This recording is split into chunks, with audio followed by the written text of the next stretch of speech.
இன்னைக்கு இல்லத்தரசிகளுக்கு ஒரு மாங்கல்ய ரகசியங்க.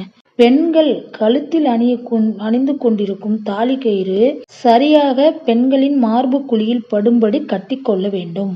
மஞ்சளும் தங்கமும் மார்பு குழி மீது உரசி கொண்டிருந்தால் பெண்களின் ஆரோக்கியத்திற்கு மிகவும் நல்லது.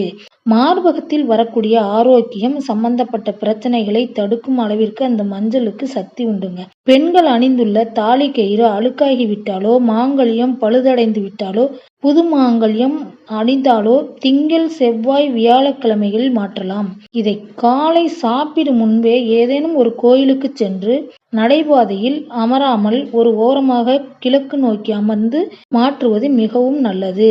மாலை நேரத்திலும் ராகு யமகண்ட காலத்திலும் மாற்றக்கூடாது. இவ்வாறு செய்வதால் கணவருக்கும் தாலி மாற்றிக்கொள்ளும் பெண்ணுக்கும் தீர்க்க ஆயுளுடன் இருப்பார்கள். மாங்கல்ய கயிற்றில் ஊக்கு சாவி தொங்கவிடக்கூடாது. சேதமான தாலி அறுந்திருந்தால் வறுமை வரும் அதிகமாகும். தாலி கயிற்றை அவ்வப்போது மாற்றிக் கொள்ளுங்கள். அது உங்களுக்கு நன்மையை கொடுக்கும். Thank you friends. பிடிச்சிருக்குன்னு நினைக்கிறேன். லைக் பண்ணுங்க, ஷேர் பண்ணுங்க, சப்ஸ்கிரைப் பண்ணுங்க.